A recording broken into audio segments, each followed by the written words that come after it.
તો પ્રતિપ્રમેય શું છે કે જે થેલ્સનો પ્રમેય છે ને એનાથી પ્રોપર ઉલટો છે. આમાં શું કીધું, જો કોઈ રેખા ત્રિકોણની બે બાજુઓનું સમાન ગુણોત્તરમાં વિભાજન કરે તો તે રેખા ત્રીજી બાજુને સમાંતર હોય. આપણે આવી રીતનું કીધું છે. ધારો કે હું કંઈક અહીંયા આ પ્રકારની આકૃતિ દોરું છું, આવો એક હું ત્રિકોણ બનાવું છું. આ પ્રકારનો મેં ત્રિકોણ બનાવ્યો. હવે આમાંથી ધારો કે કોઈ એક રેખા આવી રીતની પસાર થાય છે, બરાબર. આપણે ખાલી બિંદુઓ જો જોવા હોય તો આ પ્રકારના ખાલી સામાન્ય આપણે બિંદુ જોઈ લે કે આ પ્રકારની કોઈ એક રેખા એમાંથી પસાર થાય છે. આનું નામ આપી દઉં છું, ધારો કે A, B, C અને આ છે D અને E, બરાબર. હવે આપણે એવું સમજવાનું છે, જે આ DE રેખા છે, શું કીધું, જો કોઈ રેખા કોઈ બાજુને સમાન ગુણોત્તરમાં વિભાજન કરે, આ રેખા છે આ બે બાજુઓને સમાન ગુણોત્તરમાં વિભાજન કરે છે, તો એ રેખા ત્રીજી બાજુને સમાંતર હોય તેવું આપણે સાબિત કરવાનું છે. તો સાબિત કરવા માટે સૌપ્રથમ આપણે અહીંયા લખશું પક્ષ. પક્ષ એટલે કે જે વસ્તુ મને આપેલી હોય તે. તો આની અંદર મને શું આપેલું છે, AD ના છેદમાં DB,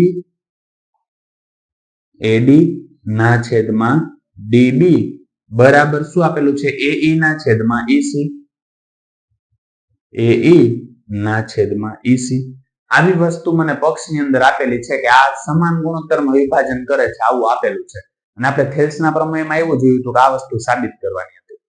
આમાં એના કરતા ઉલટું સાબિત કરવાનું છે. એટલે સાધ્ય શું છે, જે આ DE છે એ કેને સમાંતર છે, તો સમાંતર છે BC. આવું મારે સાબિત કરવાનું છે કે જે આ ત્રીજી બાજુ છે ને એને સમાંતર છે. આ વસ્તુ મારે સાબિત કરવાની છે. અને જે આપણે થેલ્સનો પ્રમેય જોયો તો એમાં આ મને પક્ષ આપ્યું હતું ને આ મારે સાધ્ય હતું. અને જે પ્રતિપ્રમેય છે એમાં આ કેવું છે, એનાથી પ્રોપર ઉલટું છે. તો સાબિત કરવું સાવ સહેલું છે, બરાબર. આની અંદર ખાસ ધ્યાન આપજો એટલે સારી રીતનું એકદમ સમજાઈ જશે. તો પહેલા જ હું અહીંયા લખું છું સાબિતી. હવે જો સાબિતીની અંદર શું કરવાનું છે, ઓલરેડી આપણે ધારી જ લીધું છે કે આ કેવી છે, સમાંતર રેખા છે, બરાબર. તો પહેલા હવે આના કરતા ઉલટી ધારણા કરવાની થાય. ધારો કે કોઈ હું એવી રેખા ધારું છું, DE ડેશ હું ધારું છું, અહીંથી કોઈ એક એવી રેખા ધારું છું, આ પ્રકારની સમજી લ્યો કે આ પ્રકારની કોઈ એક રેખા ધારું છું. જે રેખા અહીંયા છેદે એ બિંદુનું નામ હું E ડેશ આપું છું. શું નામ આપું છું, E ડેશ નામ આપું છું. એવી રેખા ધારું છું કે જે પ્રોપર એને સમાંતર છે નહીં. એટલે એવી ધારણા કરીને જ આપણે સાબિત કરવાનું થશે.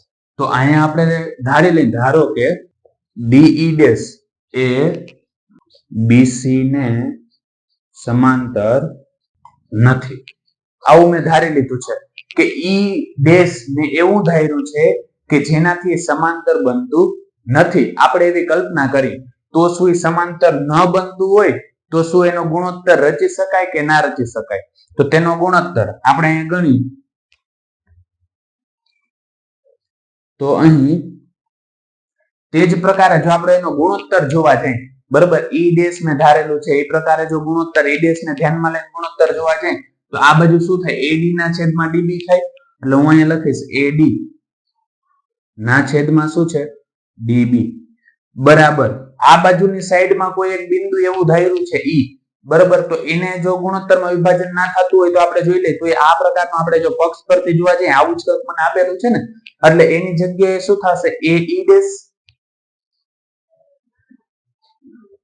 ના છેદમાં, કેમ કે આ જો બિંદુ અહીંયા આવેલું હોય તો હું શું ધારીશ, આ ભાગ અને આ ભાગ સરખો થાય એવી જ મારે ધારણા થાય ને. તો AE ડેશ ના છેદમાં શું આવે છે, E dash C, E dash C.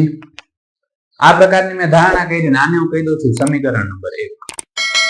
હવે જો આપણે જોવા જઈએ તો સમીકરણ 1 માં જ્યાં AD ના છેદમાં DB લખ્યું એની જગ્યાએ જો અહીંયા AD ના છેદમાં DB લખ્યું ત્યાં હું AE ના છેદમાં EC લખી શકું, કેમ કે એ સરખા છે તો આની જગ્યાએ હું લખી જ શકું ને. એટલે હું અહીંયા લખીશ કે પક્ષ પરથી, જો પક્ષ પરથી આપણે જોવા જઈએ જ્યાં AD ના છેદમાં DB લખ્યું, AD ના છેદમાં DB લખ્યું ત્યાં હું શું લખી શકીશ, AE ના છેદમાં EC લખી શકીશ.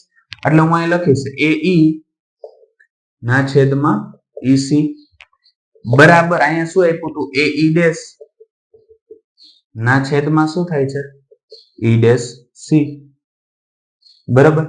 અને આમાં જો આપણે જોવા જઈએ તો આ બે સરખા જ ગુણોત્તરો જોવા મળે છે.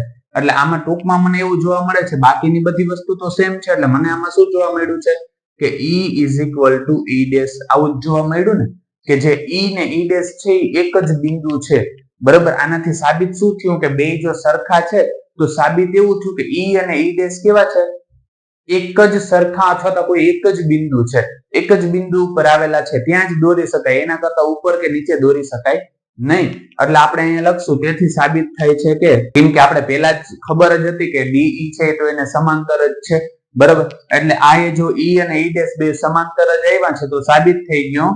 તેથી સાબિત થાય છે કે જે BC છે એ સમાંતર છે DE બરાબર, જે આપણે સાબિત કરવાનું હતું. તો વિદ્યાર્થી મિત્રો આજ માટે બસ એટલું જ.